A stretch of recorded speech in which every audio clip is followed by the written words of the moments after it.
Ici Radio Courtoisie, la radio libre du pays réel et de la francophonie. Vous écoutez le libre journal de la nuit de Paul-Marie Couteau, qui est dirigé ce soir par Marie-Joséphine, qui est assistée de Charlotte et aussi peut-être un peu d'elle-même, diffusé en direct mercredi 11 juillet 2012 de 21h30 à 23h et en différé vendredi 13 juillet 2012 de 21h30 à 23h également. Elle est réalisée par Benoît.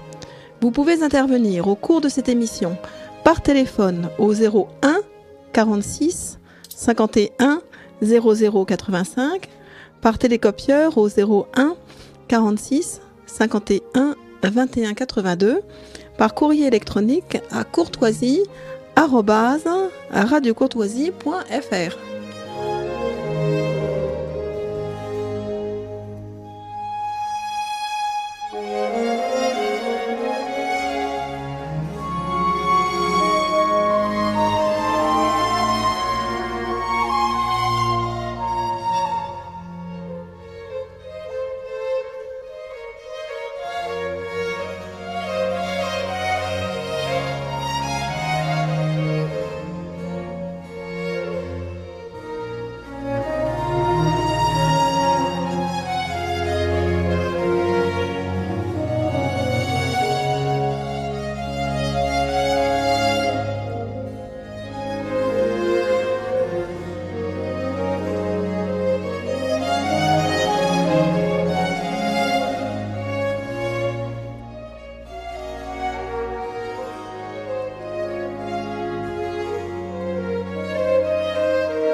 Bonsoir chers auditeurs, donc vous l'avez compris, Paul-Marie n'est pas présent en chair et en os dans le studio.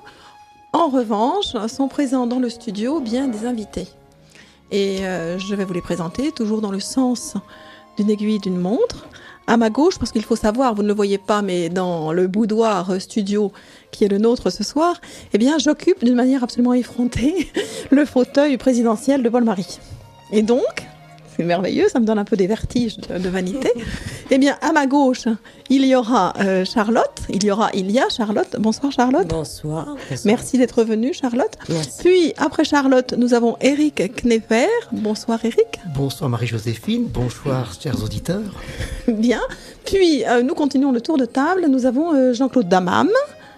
Bonsoir Jean-Claude. Bonsoir Marie-Joséphine et je salue évidemment les auditeurs de Radio Courtoisie. Oui, vous venez pour évoquer la chronique de l'année 1812. De l'année 1812. Vous allez nous raconter de très belles anecdotes. Anecdotes tendres. Ah, c'est merveilleux. Ce qui change du contexte habituel. Bon, et puis enfin, devant moi, j'ai Karine Poutus-Rabier, romancière et traductrice. Bonsoir Karine. Bonsoir Marie-Joséphine.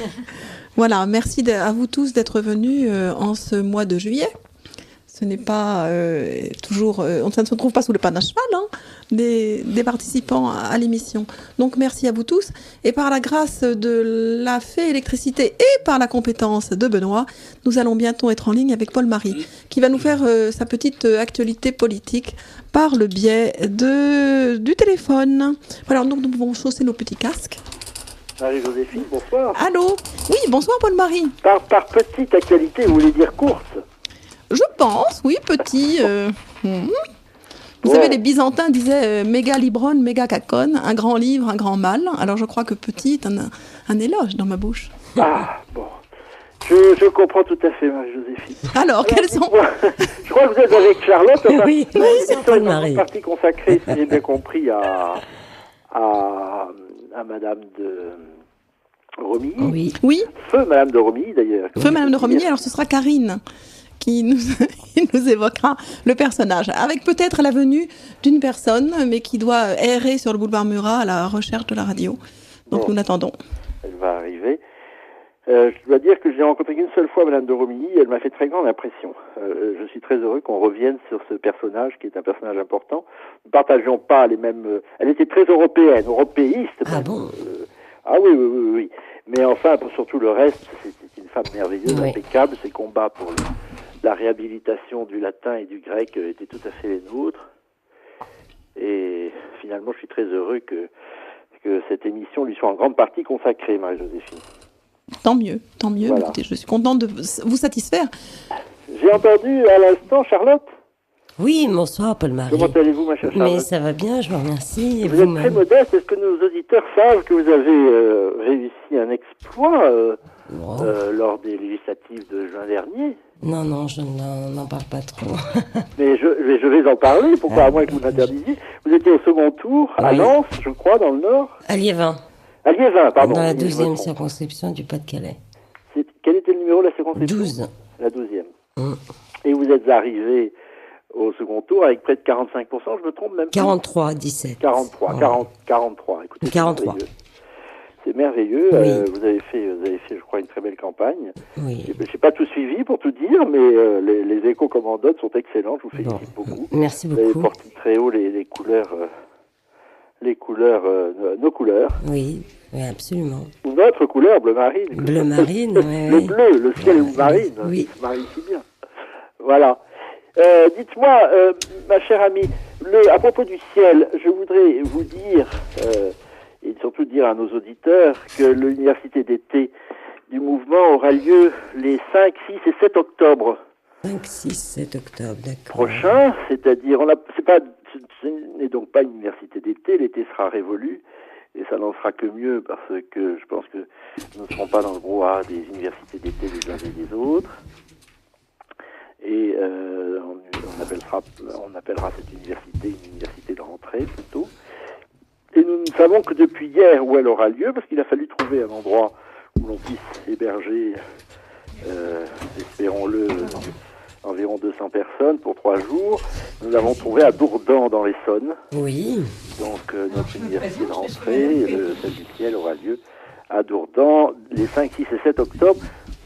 On essaiera de renégocier les prix, enfin on a déjà renégocié les prix, si nous sommes en nombre suffisant, je crois que ça sera aux alentours de 100 ou 120 euros pour 2 nuits et 4 repas, ce qui permettra, surtout à ceux qui viennent de loin, de ne pas, étant donné que le voyage en train est souvent onéreux, de ne pas dépenser trop d'argent pour cet événement. Mais enfin, ce sera, je crois, un événement parce que nous aurons à cœur de mêler à la tribune à la fois des personnalités de l'UMP, à condition qu'elles aient des idées à peu près claires sur la souveraineté nationale. Il y en a quelques-unes, on a repéré quelques-unes ici ou là, et puis évidemment des personnalités invitées du front et des personnalités proches ou membres du ciel, des historiens, des intellectuels, etc. Je crois que ce sera 3 jours très riches. J'avais même eu l'idée de commencer cette université de rentrée dès le jeudi, tant nous aurons de choses.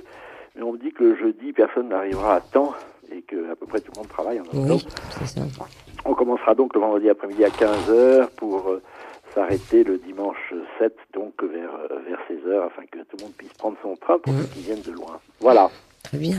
Je ne donne pas encore le programme, on peut le trouver sur le site, on le trouvera prochainement quand il sera arrêté sur le site du ciel, dont je redonne l'adresse, ciel-souveraineté.fr, ciel-souveraineté.fr, et on peut aussi s'inscrire, d'ailleurs il est recommandé de s'inscrire assez tôt, ça nous arrange du reste pour pouvoir préparer les choses avec les propriétaires du lieu, et pour pouvoir envoyer à tous ceux qui le veulent un programme détaillé, bien entendu, le détail des prestations. Certains voudront 2 nuits, d'autres une seule, ou peut-être certains voudront 3 nuits, 2 repas, 3 repas, 4 repas. Donc il faut que vous signaliez très vite, justement sur le site du ciel, à moins que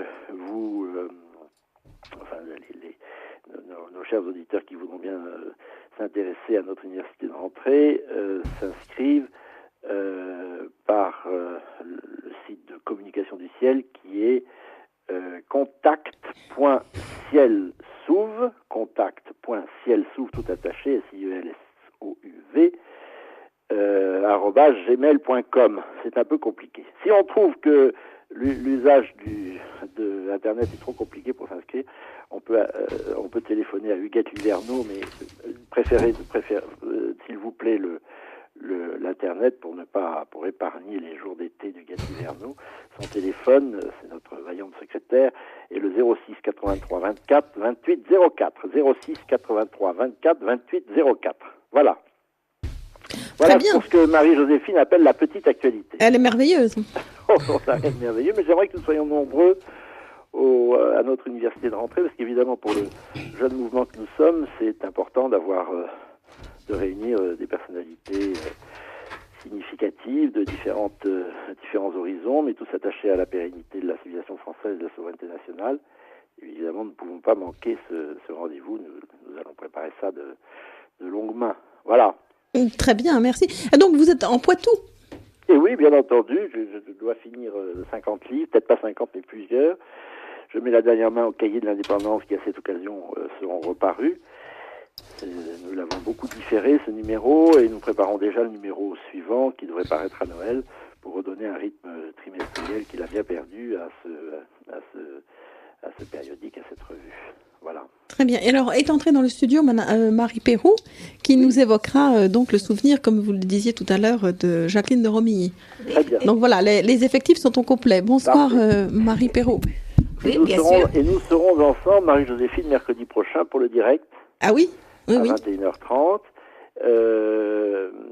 Nous enregistrons des émissions pour avoir quelques petites réserves pour l'été. Nous le ferons dans l'après-midi de mercredi, mais nous serons en direct mercredi prochain. Et j'aimerais que nous parlions un peu de l'Europe, parce que cette espèce de serpent de mer qu'est la Fédération européenne ressurgit à la faveur des difficultés monétaires, budgétaires d'abord, et par voie de conséquence budgétaires des principaux pays européens, à l'exception de l'Allemagne qui justement mène la danse et relance cette sempiternelle idée fédérale qui est évidemment tout à fait à sa main, et qui est conforme à ses intérêts et pas nécessairement aux nôtres. Je ne suis pas sûr que le nouveau président de la République ait conscience que ce qu'il appelle pompeusement, ce qu'on appelle depuis des années pompeusement l'amitié franco-allemande, a encore célébré voici 3 jours à l'occasion d'une rencontre d'ailleurs anodine, il fallait faire un anniversaire, je ne sais pas pourquoi à ce moment-là, à Reims, entre Mme Merkel et lui-même.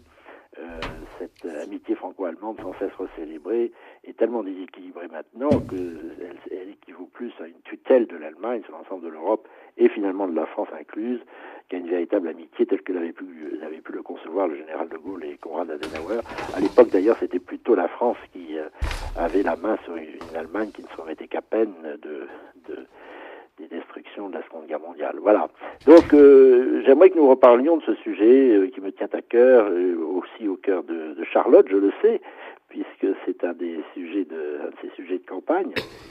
Oui. Mais je crois qu'il va falloir que nous repartions en guerre sur ce thème européen sans cesse récurrent, parce que la menace du nouveau traité européen est véritablement très très précise, et évidemment elle s'arme d'un argument puissant, c'est-à-dire la peur. On est au bord de la faillite et de la banqueroute pour plusieurs pays, pas simplement la Grèce. Maintenant c'est Chypre qui va très mal, on connaît les difficultés de l'Italie, du Portugal, de l'Espagne, etc.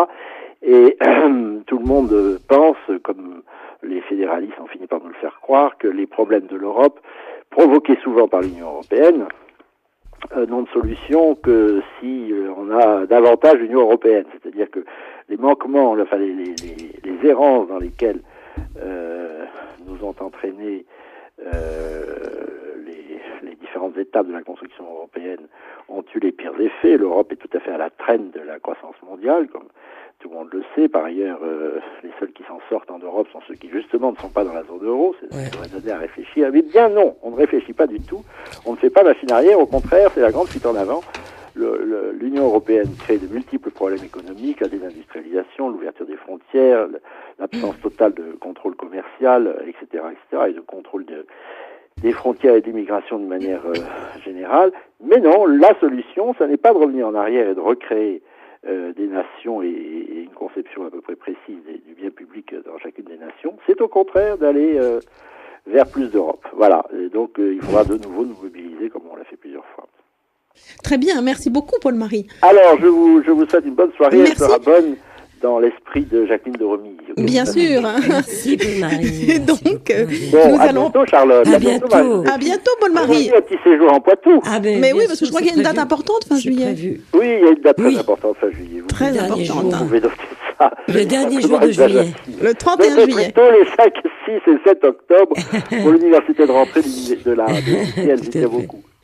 Voilà, je vous Très bien. embrasse. Moi aussi, nous vous Au revoir. embrassons. Au revoir Nous vous Paul-Marie. embrassons. Au revoir. Au revoir. Bien, alors maintenant nous nous retrouvons dans le studio sans plus d'antenne vers le Poitou. Oui, vous pouvez parler dans le micro, madame, là. Voilà. Il faut vous approcher. Donc nous avons salué l'entrée dans le studio de Marie Perroux. Marthe. J'ai failli ne pas entrer parce que je frappais à la fenêtre, je frappais à la porte et je ne pouvais pas entrer. Ça, c'est extraordinaire. Écoutez, vous voyez, il y a un ange gardien qui a été là parce que vous êtes parmi nous. Donc c'est merveilleux. Insisté. C'est bien. Et j'arrive. Ce qui veut dire que je n'étais pas en retard, mais j'étais simplement sur le trottoir. Oh mon Dieu, mais écoutez, nous étions très inquiets, c'est vrai. Mais nous avons la chance de vous avoir maintenant avec nous. Peut-être que souhaitez-vous commencer peut-être Oh oui, je veux bien. Donc, il m'avait semblé intéressant et beau, agréable d'évoquer Jacqueline de Romilly. Oui. Et j'avais eu entre les mains un ouvrage que tout le monde connaît, bien sûr, de Jacqueline de Romilly, dont le titre est Jeanne, oui, aux éditions. Le prénom de sa mère. Voilà, c'est le prénom de sa mère, et c'est un ouvrage qui a été publié d'une manière posthume. Oui. C'est un ouvrage totalement consacré à Jeanne, donc la mère de la jeune Jacqueline qui ne s'appelait pas encore de Romilly. Et j'ai, par le biais d'une amie commune, donc appris que vous aviez de belles informations à nous donner, que vous connaissiez Jacqueline de Romilly de manière intéressante. Et donc, c'est pour cette raison que vous êtes ici ce soir. Et j'ai aussi convié Karine Rabier-Poutous, romancière et traductrice, pour que nous puissions un petit peu vous renvoyer la balle, tous ensemble. Alors, qu'est-ce qui vous a amené à vous intéresser à Jacqueline de Romilly ? Il y a déjà longtemps que je suis intéressée par Jacqueline de Romilly. Mais en fait, je suis spécialiste de Marie Yourcenar, pas de Jacqueline de Romilly. Seulement, il y a eu un rapport entre Jacqueline de Romilly et Marie Yourcenar parce que toutes deux étaient hellénistes. Il va de soi que la grande helléniste, c'est Jacqueline de Romilly, mais Marguerite Yourcenar l'était aussi à sa manière. Et Jacqueline de Romilly connaissait bien Marguerite Yourcenar et l'inverse n'est pas vrai. Mais il est entendu que Marguerite Yourcenar vivait aux États-Unis et Jacqueline de Romilly était à Paris. Mais je connais un peu Jacqueline de Romilly. Je l'ai vue à plusieurs reprises, nous avons bavardé. Elle m'a écrit une seule fois une lettre de sa main parce qu'elle est devenue aveugle ces dernières années de sa vie. Donc, elle dictait les lettres. Alors, je n'avais plus que des signatures de Jacqueline de Romilly. Et même, il n'y avait pas de points sur les i, pas de petits traits au t. Elle demandait que ce soit une autre personne qui le fasse. Alors, si ça vous intéresse, je peux vous parler un peu. Bien sûr. Pas longuement, pendant un quart d'heure, 20 minutes, ça vous convient ? Oui. Oui, d'accord. Je peux vous parler de Jacqueline de Romilly. Et je vous dirais que Jacqueline de Romilly est décédée le 18 décembre 2010. Et dès que cette nouvelle a été connue, eh bien, les éloges ont fusé. Très grande helléniste, combattante immortelle, elle combattait pourquoi ? Pour que le grec soit maintenu dans l'enseignement public. Et j'ai retenu un éloge particulièrement intéressant de son éditeur qui était Robert de Fallois. Et parce que cet éloge échappe aux formules toutes faites. Alors je vais vous donner une phrase de cet éloge. Bernard de Fallois disait donc à propos de sa cliente finalement, elle désarmait par une espèce d'autorité naturelle. Elle avait ce mélange de simplicité, de sérieux et de gaieté des grands professeurs. Alors, une question se pose à propos de Jacqueline de Romilly, ou plutôt s'impose, c'est de se demander pourquoi elle a été passionnée par le grec ancien et la Grèce tout au long de sa vie. Elle s'intéressait à la Grèce, qui est un petit pays tout de même, aux limites bien définies, mais aussi à une époque lointaine, c'est-à-dire exclusivement le 5e siècle, c'est-à-dire le siècle de Périclès, le grand siècle du miracle grec. Alors je vais essayer de répondre à cette question du pourquoi. Mais auparavant, je pourrais quand même vous rappeler quelques détails concernant la biographie de l'académicienne. Jacqueline David, il faut connaître son patronyme, parce que c'est déjà important. Jacqueline David, cela donne à réfléchir, ce David. Elle est née à Chartres en 1913, et son père, Maxime David, fut un brillant normalien, agrégé de philosophie. Mais il a été aussi, hélas, une des premières victimes de la Grande Guerre. Il a été tué à la bataille de la Somme, cette bataille que les historiens appellent la mêlée de la Somme. Si bien que Jacqueline a été toute jeune, et bien, ma foi, comme on a l'habitude de le dire, n'est-ce pas, une pupille de la nation. Alors, comment a-t-elle vécu? Eh bien, elle a vécu avec sa mère, tout le reste de la vie de sa mère, et dans une entente exceptionnelle, ce qu'elle appelait, elle, une dépendance mutuelle. Alors, Jacqueline David est née à Chartres en 1913, donc, vous le savez maintenant, et la première adresse parisienne de ces deux femmes fut rue des Bauches. Je ne sais pas si ça vous dit quelque chose. Non, la rue des Bauches? Non, je ne la connais pas. Des Bauches, B-A-U-C-H-E-S. C'est une toute petite rue, non loin de la rue du Ranelagh. C'est une rue extrêmement tranquille. Elles habitaient dans une maison qui existe toujours, si vous allez la voir, bien sûr, un 3e étage. Et elles avaient une très belle vue sur le jardin du petit hôtel particulier voisin. Donc, elles vivaient là, toutes les deux, tranquillement.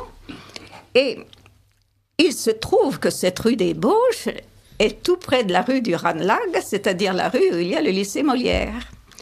Alors, Jacqueline de Romilly a commencé à faire son école primaire dans l'école toute proche, et puis elle a passé toute sa scolarité au lycée Molière.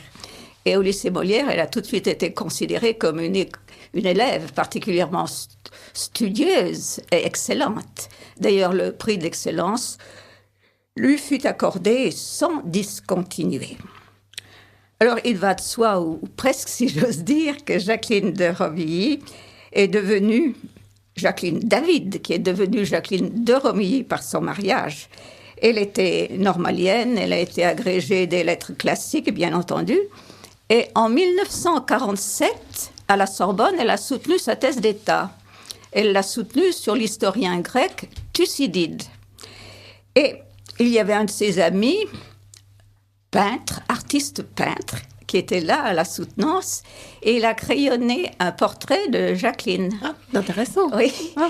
Et sous ce portrait, il a mis une petite légende claironnante à Tucy pour la vie. Et c'était prophétique. Donc, elle fut aussi la première femme membre de l'Académie des inscriptions et des belles-lettres, et la seconde à l'Académie française. Vous savez que c'est Marie Yourcenar qui fut la première, et ceci grâce à Jean d'Ormesson. Et il se trouve que Jean d'Ormesson a eu beaucoup de peine pour arriver à faire entrer une femme à l'Académie française. Par exemple, Jean Dutour ne l'a jamais admis, n'est-ce pas? Il n'a jamais pu accepter ce séisme, n'est-ce pas? Une femme aux quêtes Conti. Mais Jacqueline de Romilly était aussi bonne élève à l'académie qu'au lycée. Je veux dire par là qu'elle se rendait tous les jeudis, tant que ses forces le lui ont permis, elle se rendait tous les jeudis à l'académie, parce que le jeudi, c'est le jour de travail pour l'Académie française. Alors, elle raconte qu'un certain jeudi, feuilletant un vieux dictionnaire, elle s'était arrêtée sur la définition du mot « homme », « homme, les hommes ». Et voici la définition qu'elle a trouvée. Écoutez, messieurs, homme, virgule, terme générique qui embrasse les femmes. C'est joli. C'est un peu vrai. C'est vrai, c'est bien. C'est en partie vrai, en tout cas. Elle a été aussi docteur honoris causa. Elle a cumulé les prix pendant sa jeunesse, à l'école encore. Elle a été le premier prix de latin. Ensuite, elle a eu le premier prix de grec ancien. Et l'Académie française lui a accordé un titre parce que pour la totalité de ses œuvres, on compte plus d'une quarantaine de titres. Elle a obtenu aussi le prix Onassis, mais ce qui lui a fait le plus plaisir et ce dont elle était fière, c'est qu'en 1995, on lui a accordé la nationalité grecque. Et en 2001, elle a été ambassadrice de l'hellénisme. Et c'est en 2007 qu'elle a été élevée à la dignité de Grand Croix de la Légion d'honneur. Il y a 8 femmes en France qui ont cette dignité. Alors, je vais répondre à la question essentielle, n'est-ce pas ? Pour quelle raison Jacqueline de Romilly a-t-elle consacré toute sa vie à la Grèce antique ? Alors, ma réponse sera quadruple. Alors, comptons bien. Premièrement, c'est la révélation dans son adolescence du chef-d'œuvre, justement, de Thucydide. Et ce chef-d'œuvre s'appelle Histoire, sans article, Histoire de la guerre du Péloponnèse. C'est une guerre qui a duré 27 ans, de 431 à 404. Et cette guerre a mis aux prises les 2 grandes cités grecques, à savoir Athènes et Sparte, parce que ces villes se disputaient l'hégémonie de la Grèce. Et c'est Athènes qui a été vaincue et qui a perdu définitivement son empire. Et la mère de Jacqueline, Jeanne, comme votre livre l'indique, Jeanne s'était vite aperçue que sa fille s'intéressait beaucoup au grec ancien.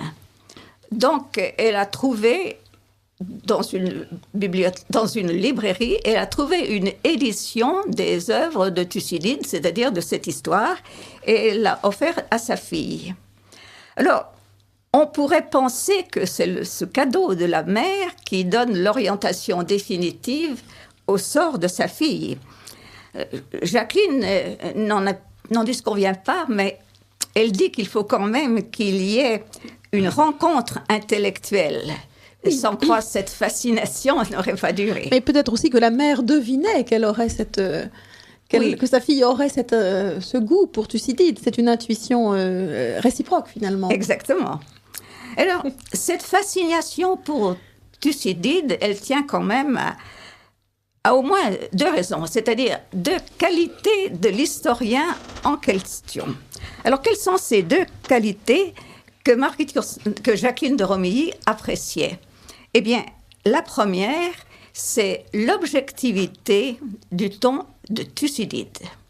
Quel que soit, n'est-ce pas, l'événement qu'il raconte, tragique ou pas, il est toujours raconté avec une objectivité totale. Mais, en second lieu, Jacqueline de Romilly appréciait Thucydide parce qu'il était convaincu, et il l'a convaincu, et c'est vrai, que tout fait historique a une valeur universelle et intemporelle.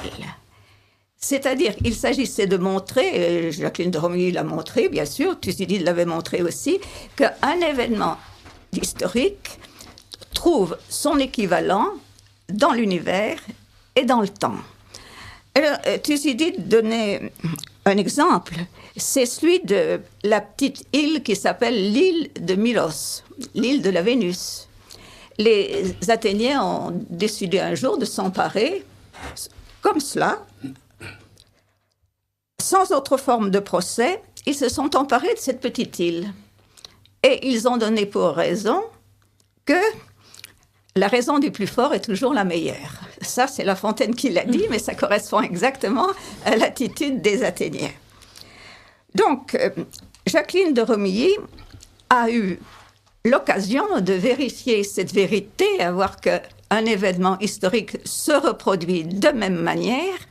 Ceci à propos, on peut s'en souvenir, des accords de Munich, qui datent de 1938, un peu avant la Seconde Guerre mondiale, bien sûr. C'est en septembre 1938 que les Allemands ont décidé l'évacuation du territoire des Sudètes. Les Sudètes, vous situez, n'est-ce pas, à l'est de la Tchécoslovaquie et au bord de la Pologne.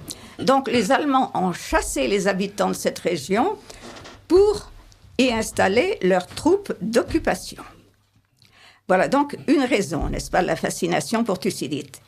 Deuxièmement, les Grecs ont inventé la démocratie directe. Les Grecs, c'est beaucoup dire. En vérité, ce sont les Athéniens qui ont fait cela. Et Jacqueline de Romilly était tout à fait d'accord avec ce fait, parce que c'est un régime politique, la démocratie, qu'elle admettait, qu'elle respectait, parce que cette démocratie procure, dans une certaine mesure, une certaine liberté à tout un chacun, et elle confère finalement à tous une relative égalité. Alors cette forme de gouvernement donc a pris naissance chez les Grecs, c'est-à-dire chez les Athéniens, étroitement avec les Athéniens, parce qu'ils avaient une prédisposition, n'est-ce pas, au goût des débats et de la discussion. Alors les Athéniens ont accordé aux hommes, aux citoyens, les citoyennes à l'époque étaient encore complètement oubliées, donc ils ont accordé aux citoyens de plus de 18 ans le droit de participer au débat de paroles et d'idées. Et comme chaque citoyen devait parler, devait comprendre, eh bien, il est entendu que les sophistes ont joué un rôle important parce qu'ils ont appris à bien parler et à bien raisonner. Alors, troisièmement, j'insiste sur le me parce que maintenant on dit troisièmement et deuxièmement. Donc, troisièmement, les Grecs ont aussi inventé la tragédie. C'est en moins de 100 ans que ce nouveau genre littéraire s'est développé, à Athènes essentiellement, et aussi, vous savez, grâce aux 3 grands dramaturges de l'époque, Échille, Sophocle et Euripide. Il faut dire qu'à Athènes, les gens s'intéressaient beaucoup aux malheurs des hommes. Et c'était facile de trouver ces malheurs. Et l'exemple le plus célèbre de ce malheur, c'est celui d'Antigone, bien sûr. Vous vous rappelez qu'Antigone avait 2 frères, dont l'un, n'est-ce pas, qui finira mal, ils finiront même mal tous les deux. Et elle avait 2 frères, Polynice et Éthéocle. Or, le roi de Thèbes qui est la capitale de la Béotie, et qui était Créon. Mais avant Créon, ce sont ces 2 frères qui ont été rois. Or, ça marchait mal. 2 rois, c'est un de trop. Alors, ils ont décidé de se battre en duel. Et celui qui survivrait, eh bien, serait le roi. Hélas, dans ce duel, ils se sont entretués. Donc, il n'y avait plus de roi du tout. Voilà. Et là, le rôle d'Antigone, elle voulait que ses 2 frères aient des funérailles identiques. Ce ne fut pas l'idée de Créon, parce que Créon s'était aperçu que Éthéocle avait rendu des services à la ville de Thèbes, ce que n'avait pas fait Polynice. Donc, Éthéocle a eu des funérailles décentes, tandis que ce fut refusé à son frère. Alors, Antigone ne l'a pas accepté. Elle a voulu absolument que son frère bénéficie aussi d'une sépulture décente.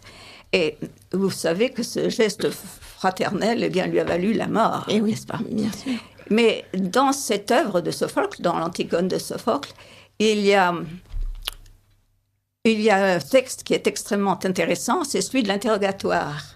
C'est-à-dire au moment où Créon interroge Antigone pour lui demander exactement pourquoi elle a pris cette disposition.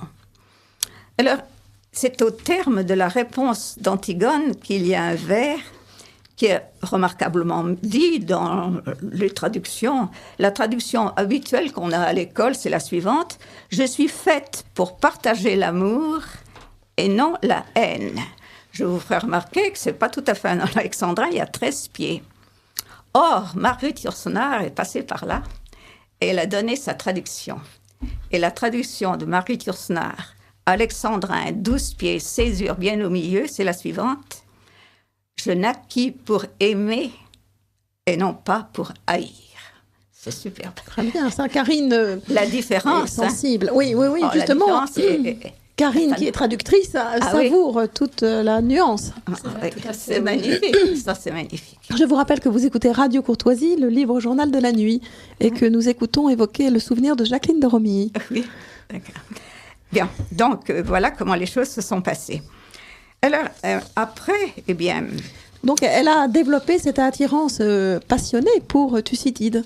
Oui, elle a donc pas été... exclusivement pour Thucydide, mais passionnée, oui. essentiellement pour Thucydide. Thucydide. Essentiellement pour Thucydide. Et alors ensuite, quelle a été la suite de sa carrière, une fois docteur? Sa carrière a été très simple. Elle a enseigné pendant toute sa vie.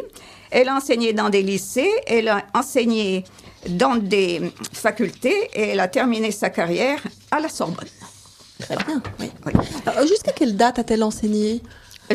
Jusqu'elle a eu ses 65 ans. 65 ans, Faites oui, les donc comptes. 76. Oui, je ne suis pas très bonne en maths.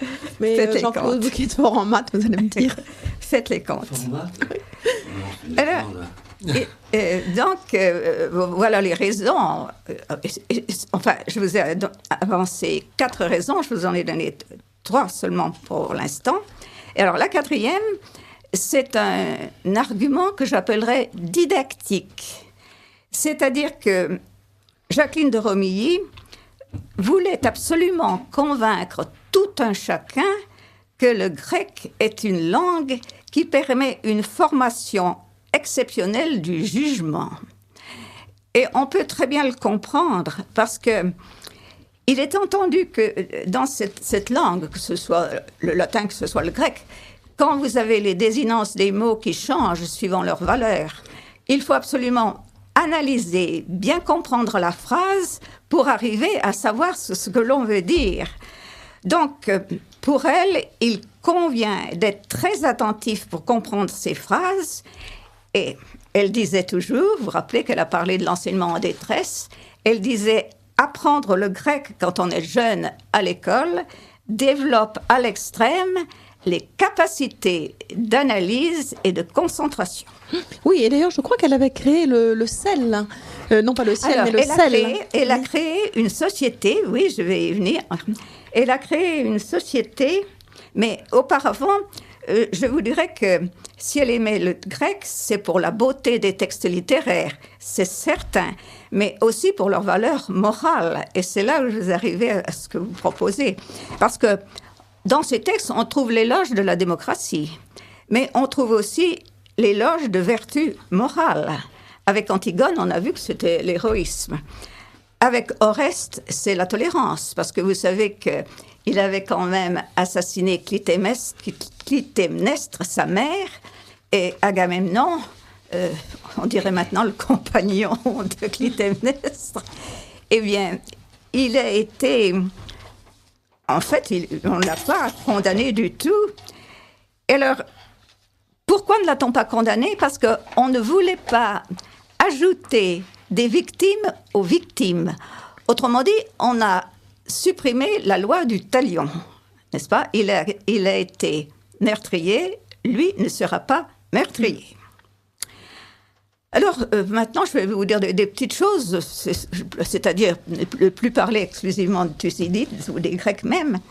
Mais Jacqueline de Romilly raconte qu'un jour, elle a été joyeusement surprise parce qu'elle a appris qu'il y avait une méthode assimile qui venait d'être éditée précisément pour apprendre le grec ancien. Et cette méthode a eu du succès puisque l'ouvrage a été épuisé en 3 mois. Mais Il est réédité et ça va de soi. Un autre jour, elle a découvert quelque chose de plus amusant.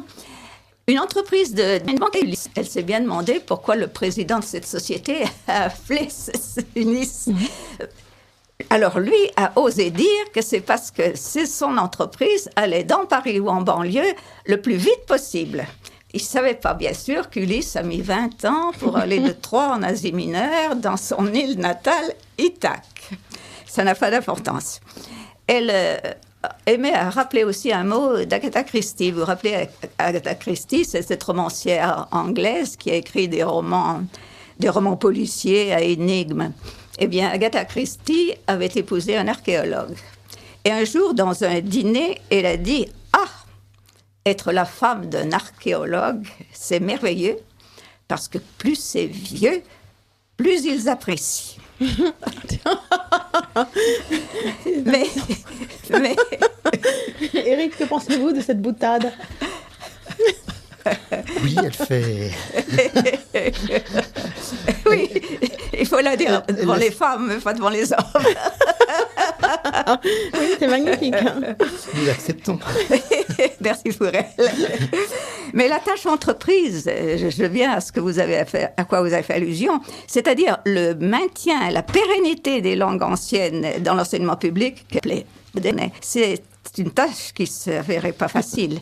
Et elle a créé justement à ce sujet une société qui s'appelle la SEL.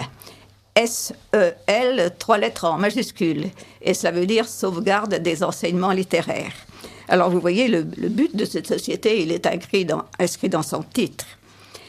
Mais elle avait conscience d'être reçue avec amabilité dans les cabinets ministériels, mais elle n'avait jamais l'assurance que ce qu'elle demandait arrivait. Mais on assiste quand même à une petite renaissance de l'enseignement du grec dans les établissements, non ?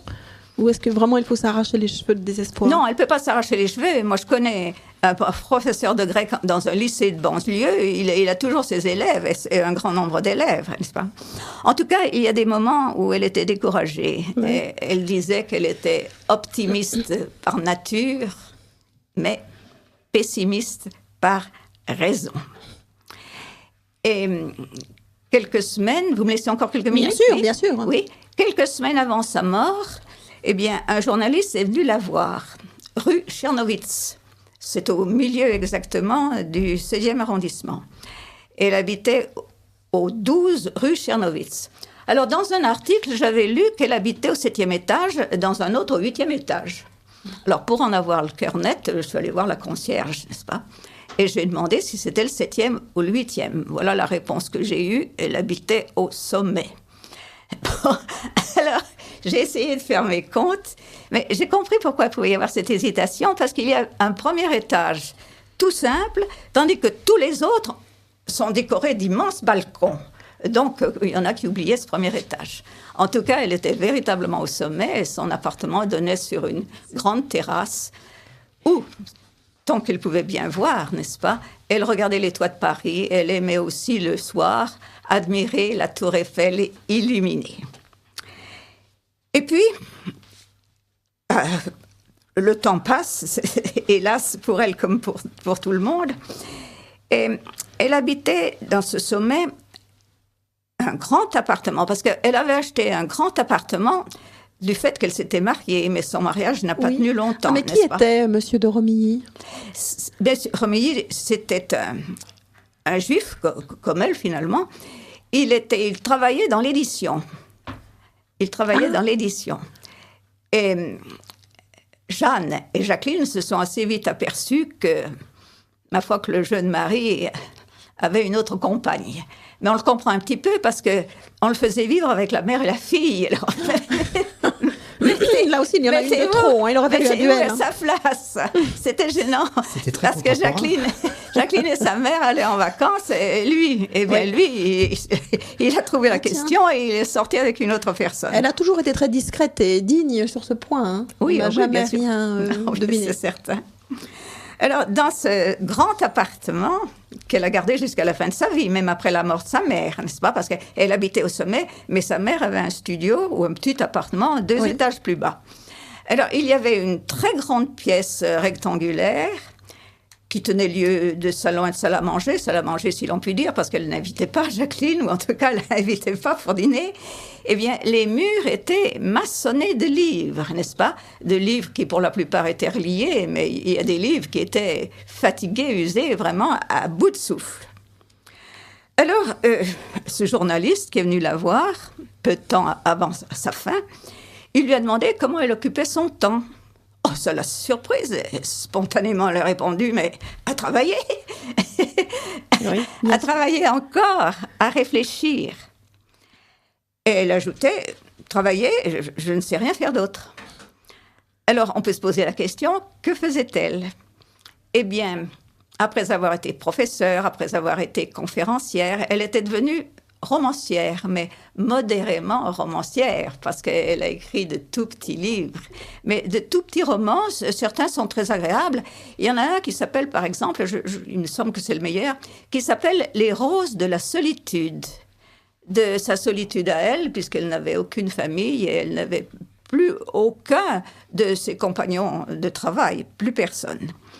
Et ce titre, « Imager les roses de la solitude », elle l'a emprunté à son poète favori, qui est Tristan de Rheims. Alors, ces roses, ce sont souvent le récit de moments heureux qu'elle a passés en Grèce.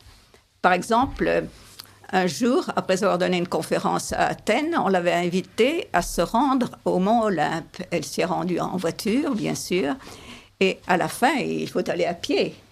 Et elle avait trouvé le spectacle grandiose. D'ailleurs, le guide lui avait fait remarquer qu'il y avait même les oiseaux qui tournoyaient en ce moment, les oiseaux de Zeus. Donc, elle était en pleine histoire.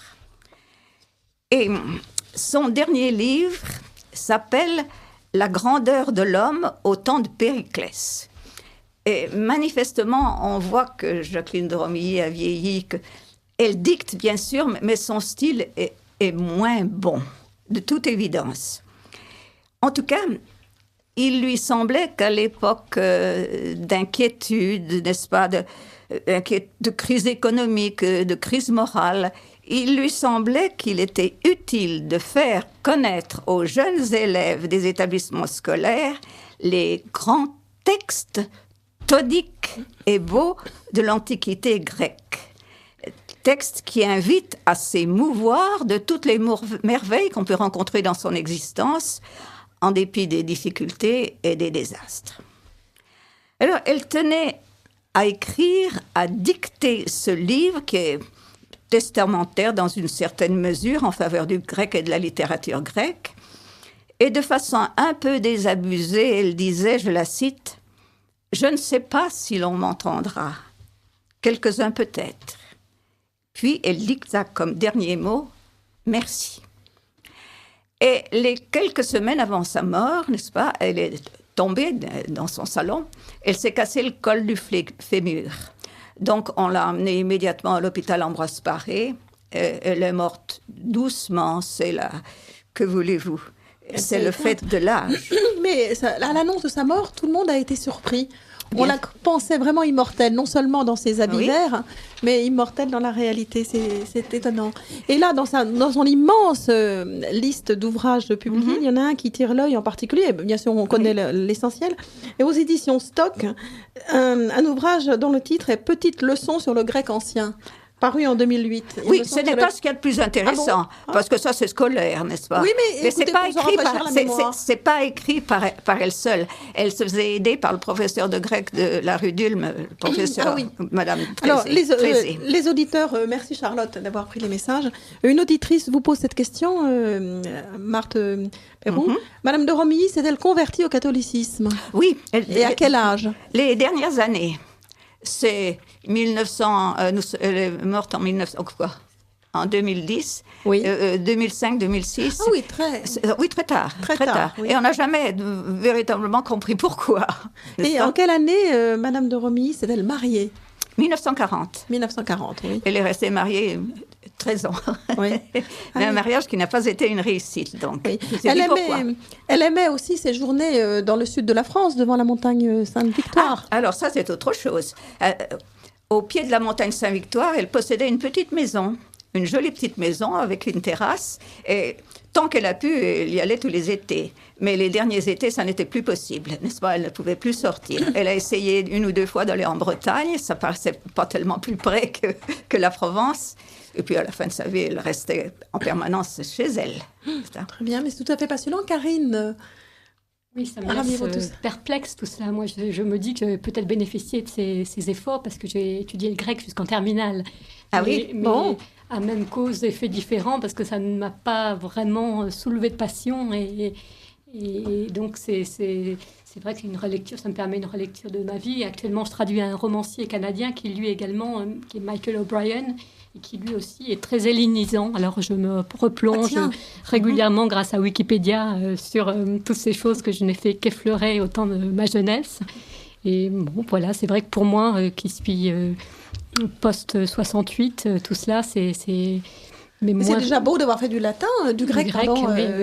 Oui, je pense que je Karine, vous dites dans ma jeunesse, vous n'êtes même pas... En tous les cas, à la Sorbonne, tous les étudiants souhaitaient l'avoir comme professeur. J'imagine, bien sûr. Attention, à l'oral de l'examen, c'était différent.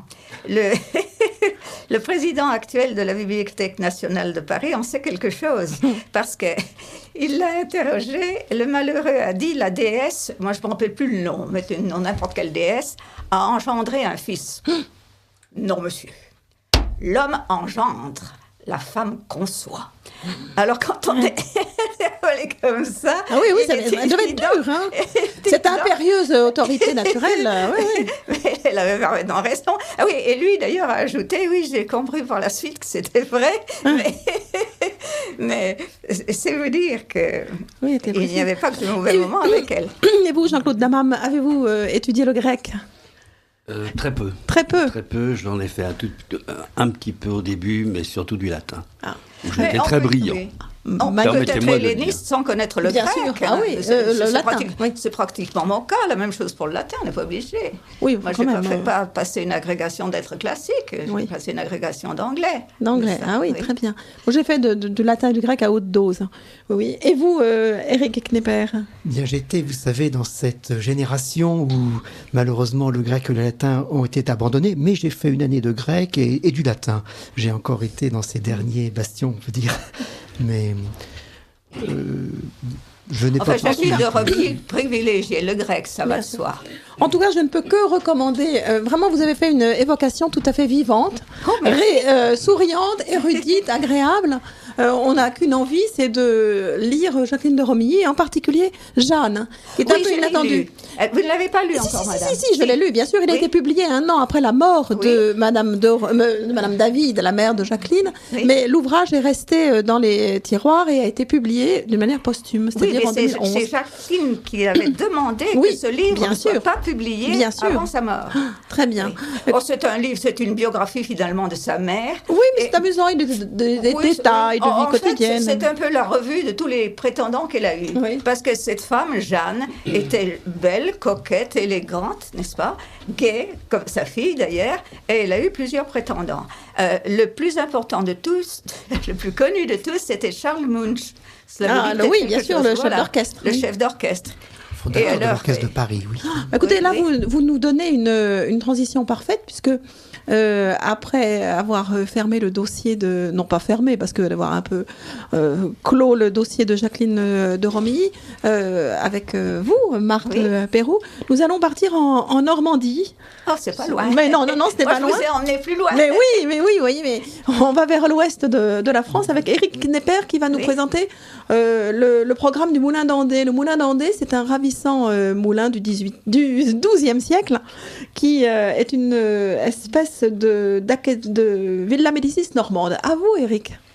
Oui, le Moulin d'Andé, en effet, Marie-Joséphine, que vous connaissez et qui vous attend. Bien sûr. Le Moulin d'Andé, a fêté l'association du Moulin d'Andé, parce que ce moulin qui appartient à Madame Suzanne Lipinska, qui a été pianiste, qui en a hérité de son père, a créé il y a 50 ans exactement une association. Et une association de 50 ans, il y en a bien sûr, mais c'est pas si fréquent que cela. Et cette association a donc fêté cet anniversaire de 50 ans de vie culturelle les 23 et 24 juin dernier. D'ailleurs, pour moi, j'étais heureux d'y être, mais j'avais un petit peu la larme à l'œil parce que le 24 juin, c'était la date de la fête de la courtoisie. Ah oui, vous n'avez pas été là. Pour la première fois fois depuis nombreuses années, je n'ai pas pu y être, je ne pouvais pas me diviser, voilà. Donc, l'immense et magnifique propriété a fourmillé d'activités pendant ces 2 jours. Et lorsqu'il y a eu l'ouverture de ces festivités d'anniversaire, Suzanne Lipinska rappela qu'elle a toujours voulu que le moulin soit un lieu vivant, une maison de travail intellectuel et artistique. Voilà, donc je dirais qu'elle a consacré ce moulin, l'a développé pour favoriser la résidence d'artistes, pour favoriser des concerts, favoriser vraiment le travail personnel et la création. Et pendant ces 50 années qui se sont déroulées et qui vont se poursuivre, bien sûr, s'y sont succédés de nombreux artistes pour y travailler dans le calme et la sérénité. On peut évoquer bien sûr Maurice Ponce, qui en a été le fondateur et que vous connaissez, Marie-Joséphine bien sûr, qui a été avec Suzanne le fondateur du Moulin, mais également Alain Cavalier y est venu, François Truffaut, Jean-Paul Rapneau, il y a eu également Clara Malraux qui a achevé la fin et le commencement et qui est décédée au Moulin. Donc c'est un bel endroit pour dire adieu à la vie terrestre. Oui, c'est vrai. Romy Schneider y est venu, Jeanne Moreau, Jean-Louis Trintignant, Marina Vladi, voilà, Georges Perec, et puis également des personnes actuellement qui viennent toujours, des musiciens comme Yuri Bashmet qui vient avec les solistes de Moscou, Alexandre Palais, il vient très régulièrement chaque année, il travaillait, il fait un festival.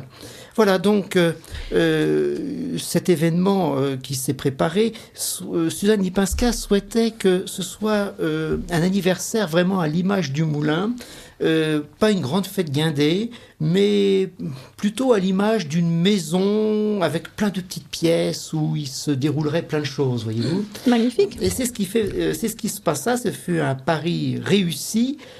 Tout au long du week-end, dans les différents lieux de la propriété, au moulin même, au cœur du moulin, au salon de café, au théâtre, sur la terrasse, à l'ISBA. Ça vous dit quelque chose, Marie-Joséphine? Ah oui, c'est ravissant. Vraiment, je ne peux que encourager les auditeurs à se rendre au Moulin d'Andé.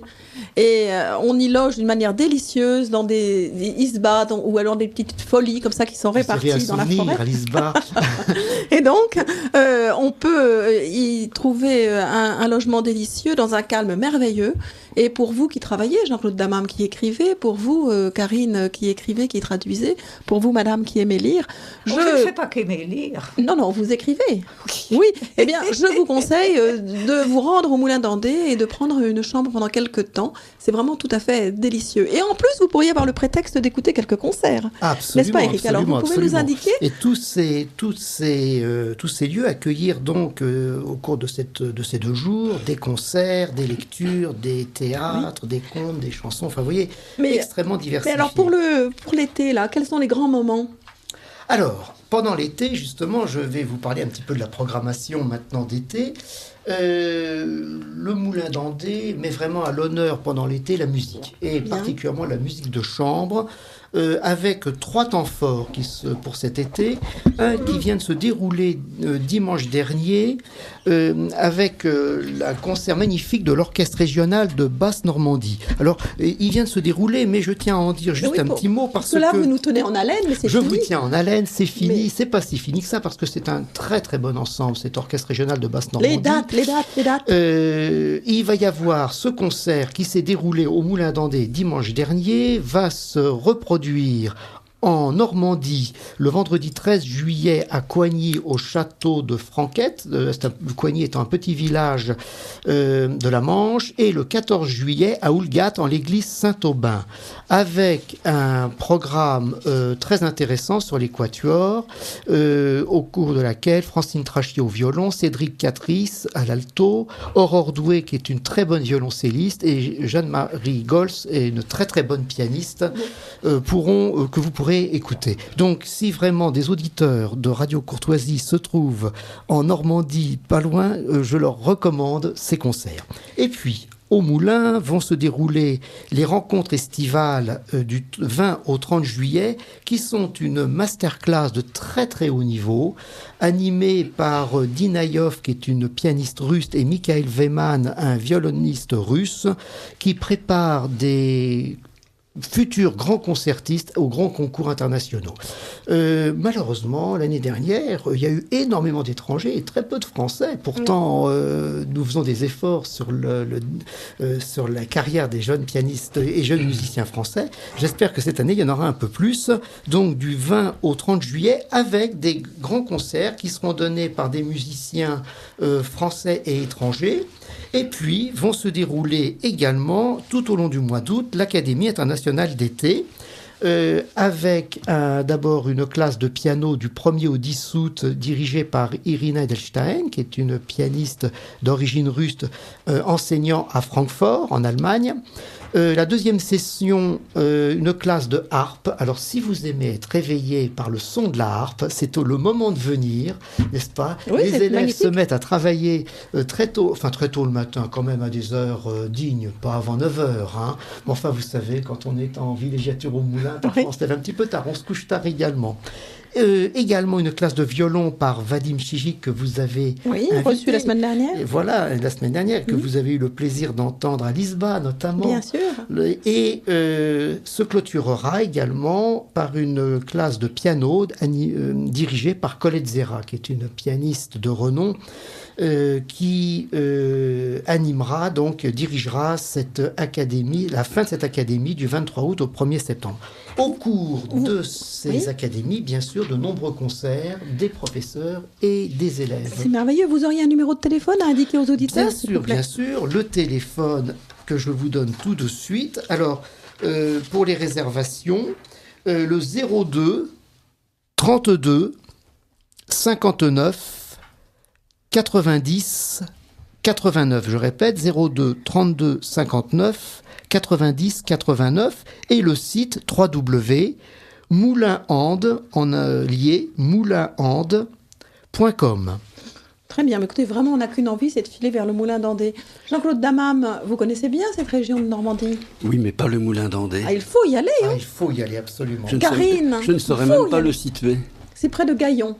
De Gaillon. Ah oui, c'est pas. Ma Normandie est plus loin. Plus loin de Gaillon. Voilà, entre les Andelys et Louviers, sur la bord de Seine. Excusez-moi. Je connais pratiquement. C'est vraiment. Ah bon, c'est ravissant. C'est vraiment magnifique. C'est un endroit enchanteur. Vous m'en avez envoyé de nombreuses photographies prises de votre iPhone. C'est vrai. Oui, oui, Marie-Joséphine, il vient souvent. Moi, j'aime beaucoup. Et puis là, il y a une île. Enfin, il y a des petites chèvres rieuses, moqueuses, charmantes. Oui, que vous ne manquez pas d'aller enquiquiner, on va dire. Je vais taquiner.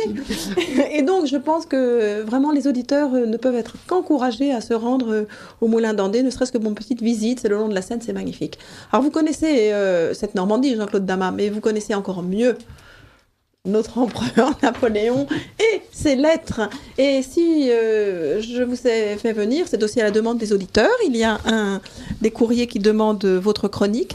Et comme nous sommes en 2012, eh bien, il y a 200 ans, c'était la grande campagne de Russie.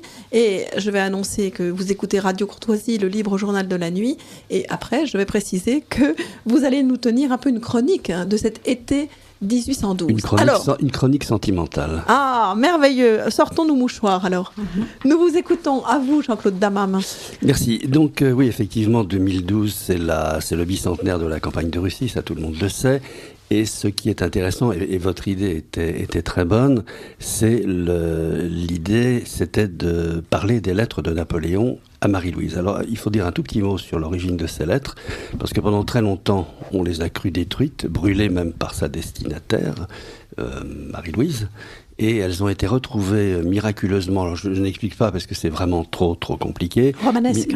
Non, compliqué, tout bêtement sec et compliqué, au fond d'un tiroir. Et elles devaient aboutir, et elles sont abouties d'ailleurs, dans une salle de vente bien connue, une salle de vente anglaise qui s'appelle Sotheby's, et en 1934. Elles ont été sauvées par l'intervention d'un très grand historien napoléonien. C'était l'époque où on signait encore les livres, qu'on écrivait les livres qu'on signait. C'est évidemment un temps bien révolu, qui s'appelle Monsieur Louis Madelin et qui s'est fait seconder ou qui a fait appel à l'aide d'Édouard Herriot, qui est l'auteur d'ailleurs d'un magnifique livre, c'est un normalien agrégé, un magnifique livre sur Madame Récamier. On pourra jamais faire mieux. C'est un livre très très gros, c'est très très beau. Et il a utilisé son pouvoir justement pour faire en sorte qu'en 1934, ce qui n'était pas très évident, je pense, ces lettres fussent acquises par le gouvernement français. Donc il y a 318 lettres. Alors leur intérêt, c'est que ce sont... Donc la campagne lui laissait le temps d'écrire, hein. Pas vraiment, mais ce sont des lettres qui démarrent de 1810 et qui vont jusqu'en 1814. Ah oui, toute la correspondance. 4 ans, voilà.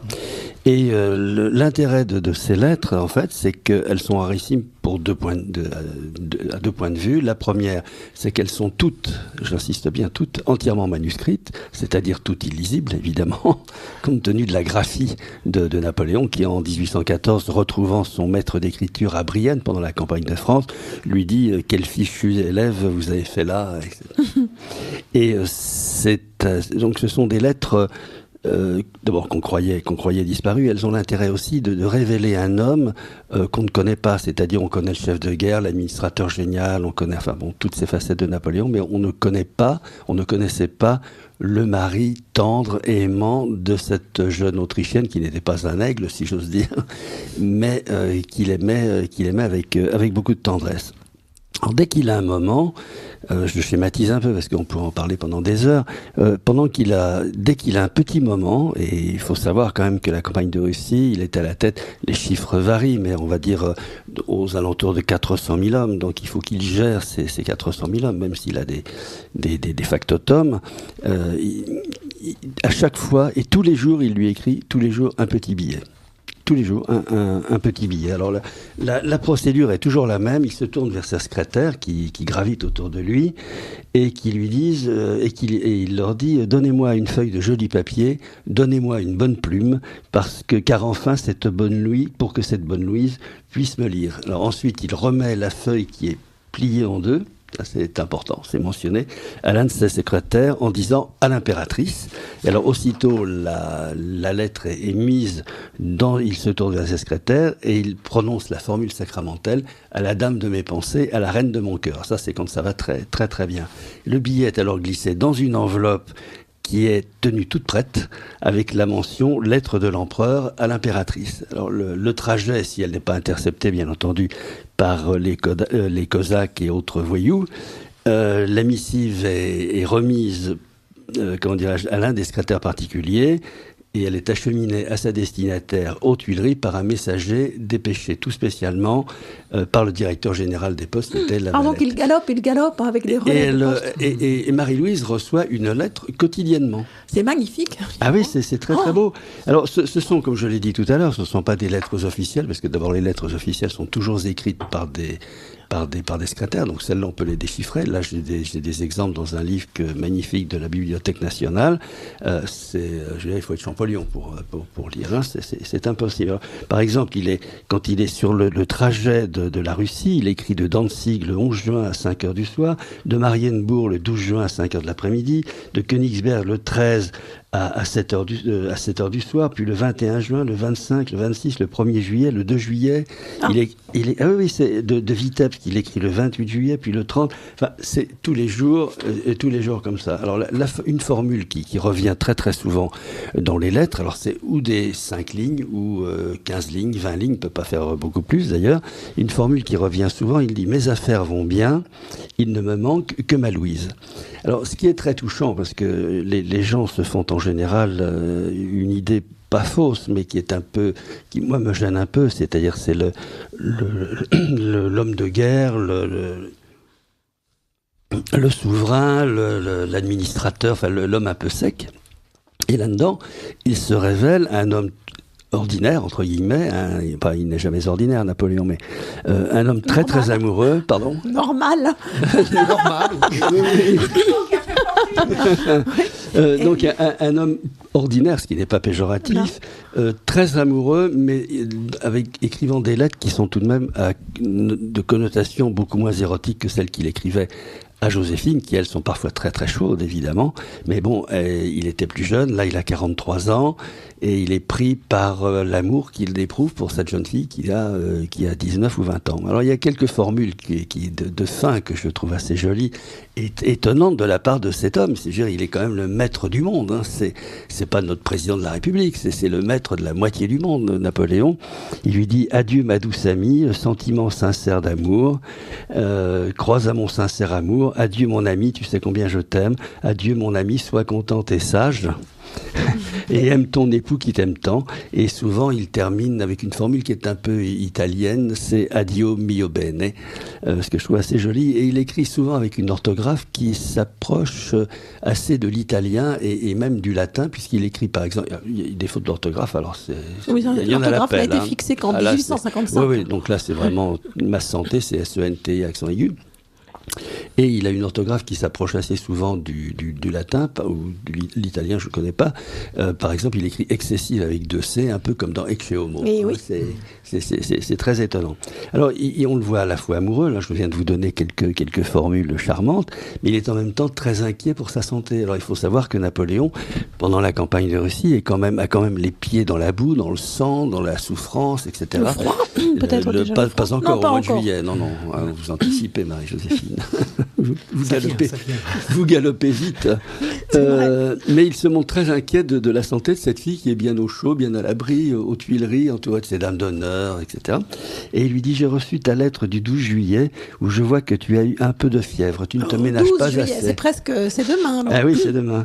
Il lui demande des nouvelles de sa santé. Il lui dit: le 9 août, je te conseille de bien te soigner. Alors lui, il ajoute toujours: ma santé est bonne, tout en confessant parfois, rien de plus, un rhume. Alors ce message qui est réitéré dans pratiquement tous les billets de Marie-Louise, il ne lui dit ma santé est bonne que pour une raison, c'est parce qu'il sait que, comme on dit aujourd'hui, c'est le contenu de ces billets va fuiter. Donc il ne faut surtout pas que les monarchies, enfin les monarques européens, qui n'espèrent qu'une chose, c'est qu'ils s'engloutissent dans la boue, dans la neige ou dans les décombres de Moscou, puissent imaginer un seul instant qu'il n'est pas en bon état. Alors, moi, j'ai été surpris du ton de ces lettres que j'ai découvert il y a très peu de temps. Hein. C'est un vieux livre de 1935, enfin vieux raisonnablement. Mais même sa femme a été très étonnée. Donc Marie-Louise, l'impératrice Marie-Louise, elle en est surprise. Elle a écrit ceci, elle dit: il ne me semblait pas du tout possible qu'un aussi grand guerrier fût doux et bien soumis auprès de sa femme. Donc c'est vrai, c'est inattendu. C'est inattendu. Ah oui, c'est inattendu parce qu'en fait, pour elle, Napoléon, c'était la brute emblématique, c'était le Corse, le Corsicain, l'assassin de sa tante. Enfin bon, c'était vraiment un vilain personnage. Puis elle a découvert un homme très doux, très aimant. C'était un guerrier malgré lui, hein, parce que tout à fait. C'était pas un guerrier. Voilà, ah oui, merci monsieur. Toutes les cours étaient dressées contre lui, ce que vous voulez dire. Et alors, cette tendresse de Napoléon, elle a été remarquée également par un médecin wurtembergeois qui s'appelle un chirurgien, qui s'appelle docteur Heinrich von Roos, qui a été fait prisonnier le 26 novembre au moment du passage de la Bérésina. Il a été pris par les Cosaques. Il est resté prisonnier pendant quelques temps. Il a souffert et puis après, il a mis son art au service du moujik. Et puis après, on s'est dit, il est trop bon, on va l'utiliser pour la haute société. Et il est revenu sur les lieux à Pâques 1813. Et Pâques 1813, les Russes étaient en train de creuser la Bérésina, où ils trouvaient beaucoup de trophées extraordinaires, dont des lettres. Et voilà ce qu'il dit, von Roos, qui était avec des accompagnateurs russes. Les papiers français étaient les plus intéressants. Il s'y trouvait des correspondances de maréchaux, leurs carnets de route, même des lettres de Napoléon, adressées les unes à sa femme, d'autres à ses ministres. Et les premières prouvaient que l'empereur savait être tendre, enfin, et les autres, etc. Donc tout le monde note la tendresse de Napoléon. Alors, en général, les lettres sont plutôt optimistes, et il y en a qu'une qui dénote un tout petit peu. Il l'a écrit le 6 septembre. Alors le 6 septembre, pour ceux qui connaissent la Russie, enfin la campagne, c'est la veille de la bataille sanglante, gigantesque de la Moskova, qui a eu lieu le 7 septembre. Victoire française, quoi qu'en disent les Russes et M. Poutine. Là, Marie-Louise reçoit une lettre dans laquelle il dit, ce qu'il ne dit jamais d'ailleurs: je suis très fatigué. Bosset, c'est le préfet du palais, m'a remis le portrait du roi de Rome, donc son fils. C'est un chef-d'œuvre, je te remercie de ton attention. Cela est beau comme toi, je t'écrirai demain plus en détail. Je suis fatigué, addio mio bene. Et cette lettre, si on la mettait sur le marché, elle vaudrait une somme fun parce qu'elle est datée de Borodino, c'est le nom de la bataille pour les Russes, Borodino, le 6 septembre. Et le lendemain, bien entendu, il lui écrivait pour lui faire part du résultat tragique, mais sans lui donner de détails, de la bataille de la Moskova. Alors, je fais un tout petit saut dans le futur, puisque Marie-Joséphine, tout à l'heure, l'a anticipé. Quand il fera la même chose pendant la campagne de Russie, il lui écrira tous les jours. Il suffit de regarder les lettres, elles sont datées, il n'y a pas un jour qui manque. Alors, il gomme totalement, alors il va parler du froid, la température qui descend, que sa santé est fort bonne, etc. Mais il ne lui parle jamais de l'horreur de la retraite, parce qu'il sait que c'est une fille fragile, et qu'il l'aime, il l'aime vraiment. C'est pas une vue de l'esprit, c'est pas moi, c'est pas mon côté, comment dirais-je, fleur bleue. Il l'aime vraiment, et il veut surtout éviter de la démoraliser. Et comme je l'ai dit tout à l'heure, il ne fallait pas que ces lettres puissent fuiter de façon à ce que les souverains étrangers européens se disent il est mal parti, il ne va jamais arriver en France. Et au bout des années, au bout d'un certain nombre d'années, ces lettres par osmose vont finir par passer dans Marie-Louise, qui au départ détestait Napoléon, forcément. Elle était venue le cœur brisé en France.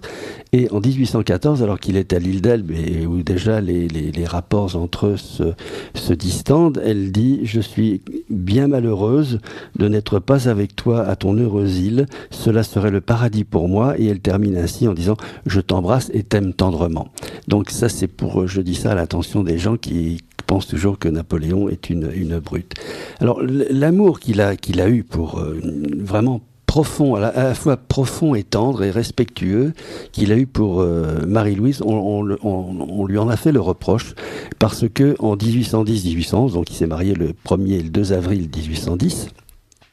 Donc tout le reste de l'année 1810 et l'année 1811, on était pratiquement en paix avec tout le monde. Et les gens demandaient, les généraux qui étaient en Espagne, c'était le seul conflit qui perdurait, lui disaient de descendre parce qu'il aurait rossé les Espagnols, il aurait rossé les Anglais et il mettait fin à la guerre d'Espagne. Il a préféré rester à Paris, entre guillemets, au chaud ou dans les bras de sa femme, qui était très câline en plus, c'est la réputation qu'elle a. Et devant ces attaques, il s'en est défendu d'une manière que je trouve moi personnellement extrêmement touchante. Il a dit ceci: il m'arrivait une femme jeune, jolie, bon ça c'est selon les avis, agréable. Ne pouvais-je donc, sans encourir le blâme, lui consacrer quelques instants? Ne m'était-il pas permis à moi aussi de me livrer quelques instants au bonheur? Et je dirais que malheureusement pour lui, non, il pouvait pas. Il était devenu trop grand pour se livrer au plaisir du commun. Alors, si Marie-Joséphine m'en donne l'autorisation, oui, mon Dieu, oui. Merci. Je ne sais pas que c'est dangereux de dire oui à l'avance. Nous écoutons. Je ne voudrais pas, mais là aussi j'anticipe, je descends, j'avance un peu dans le temps. C'est une lettre qui date de 1814 et je considère que c'est la plus émouvante et vous allez voir pourquoi. Elle est datée de Fontainebleau, le 13 avril à 3h du matin. Il lui dit ceci: ma bonne Louise, j'ai reçu ta lettre. J'approuve que tu veuilles aller à Rambouillet où ton père viendra te rejoindre. C'est la seule consolation que tu puisses recevoir dans nos malheurs. Depuis 8 jours, j'attends le moment avec empressement. Ton père a été égaré et mauvais pour nous, mais il sera bon père pour toi et ton fils. Caulaincourt, duc de Vicence, grand écuyer, est arrivé. Je t'ai envoyé hier copie des arrangements qu'il a signés, qui assurent un sort à ton fils. Adieu ma douce Louise, tu es ce que j'aime le plus au monde. Mes malheurs ne me touchent que par le mal qu'ils te font. Donne un baiser à ton fils. Adieu ma Louise, tout à toi. Et quelques instants après, il essayait de s'empoisonner. Oui, curieusement. Oui, parce qu'il était. Ah oui, non mais c'est beau ça, oui. C'est magnifique, parce qu'en fait il venait de terminer. Il était à Fontainebleau, donc sur le point de l'abdication. Il venait de terminer, faut dire, la campagne de Russie, la campagne de Saxe en 1813, la campagne de France en 1814, qui a été une horreur, avec 200 000 hommes contre 500 ou 600 000. Toutes les chausses-trappes, les taillerans, les fouchés, etc., toutes ces crapules qui lui tendaient des pièges. On s'en parlait bien entendu des souverains européens. Donc il était mort là. Pourtant c'est un homme de bronze, comme il disait. Je ne sais pas du tout. Je ne suis pas du tout spécialiste de cette période, mais et du personnage, mais j'ignorais totalement qu'il ait tenté de. Oui, il promenait toujours. Il se promenait toujours avec un petit sachet de poison sur lui. Oui, parce que s'il a été pris compris par les Cosaques. À l'époque, on ne savait pas. Aujourd'hui, n'importe quel politicien de 3e zone se promène dans la rue, on le reconnaît. À l'époque, il se promenait, quand il est revenu de la Russie, il a traversé, il est arrivé en Pologne, à Varsovie, je crois, il a traversé la ville à pied, parce que son chariot était cassé. Personne ne l'a reconnu. Oui. Donc on pouvait très bien l'assassiner. Il ne voulait surtout pas tomber aux mains du tsar Alexandre, et c'est celui auprès duquel on l'aurait jeté. Donc il portait toujours un petit sachet de poison avec lui, mais le poison avait vieilli et il n'était pas suffisamment fort pour le tuer. Donc il l'a avalé. Ça l'a rendu effroyablement malade, mais pas suffisamment pour qu'il se tue. Et je trouve que cette lettre dans laquelle on sent qu'il est désespéré, dans les dernières lignes. Il ne lui dit rien de son... Non. Il ne veut pas l'inquiéter, il lui dit simplement « Mes malheurs ne me touchent », c'est ce que j'ai dit tout à l'heure, « Donne un baiser à ton fils, adieu ma Louise », et là on sent que vraiment il est au bout du rouleau.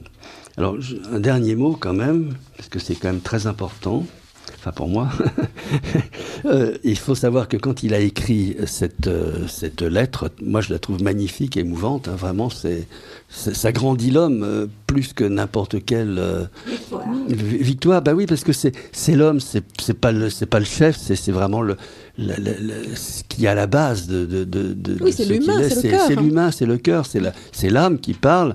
Et il faut savoir, quand il lui a écrit ça, il n'avait pas revu sa Marie-Louise depuis le 24 janvier 1814 et qu'il ne la reverra jamais. Jamais, jamais, jamais. Donc c'est quelque chose de très beau, mais après les lettres vont s'espacer, c'est-à-dire que lui va continuer d'écrire à Marie-Louise, mais comme elle est tombée dans les bras d'une espèce de matamor, de bravache autrichien qui s'appelle Neiperg, elle va devenir sa maîtresse, elle va avoir 2 enfants adultérins pendant que Napoléon est encore en vie.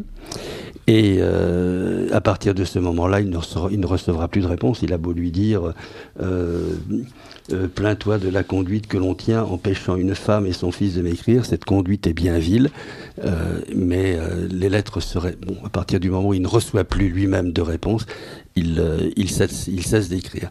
Et Marie-Louise va l'oublier, se mettre dans les bras d'abord de ce Neiperg, qui n'est rien, qui est une espèce de, comme je l'ai dit, matamor, un bravache, et elle l'épousera en 1821, ce qui est une date symbole, puisque c'est la date du décès de Napoléon, et je crois qu'on peut dire que cet homme qui est exceptionnel, et je trouve que ces lettres montrent combien il était exceptionnel, s'est bien illusionné sur celle qu'il appelait la reine de mon cœur.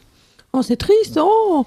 Oui, c'est sentimental, mais c'est triste. On a bien fait de sortir nos mouchoirs, parce que on va presque pleurer. Qu'en pensez-vous, Karine ? Oui, c'est inattendu. Oui, c'est inattendu, et puis ça donne à questionner aussi sur ses illusions. Enfin, vous dites, il s'est bien illusionné sur la reine de son cœur, mais on se demande si toute sa vie n'était pas une grande illusion. Enfin, je connais mal le personnage, moi je suis pas historienne. Sa vie n'a pas été une grande illusion, mais Napoléon s'est illusionné toute sa vie sur les gens. Je veux dire, pour imaginer un seul instant que le tsar Alexandre puisse devenir un ami, il faut se faire des illusions, parce qu'il a été totalement dupé. Et donc c'est pas un peu pathologique à ce point-là ? Je le savais, ça vous semble non, parce que c'est un homme qui avait c'est un homme du XVIIIe siècle évidemment, mais il avait un respect profond pour les monarchies de vieille souche.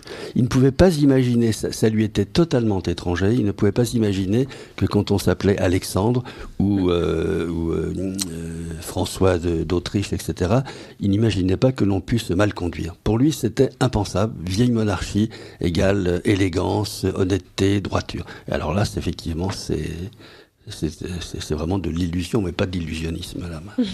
Mais Napoléon avait un côté très humain, beaucoup plus qu'on ne pouvait le croire, et vous le révélez par ses lettres. Mais je sais qu'à Fontainebleau, un jour, je vous donne une petite anecdote, à Fontainebleau, un jour, un écuyer avait fait un faux mouvement et Napoléon, montant à cheval, s'était fait mal.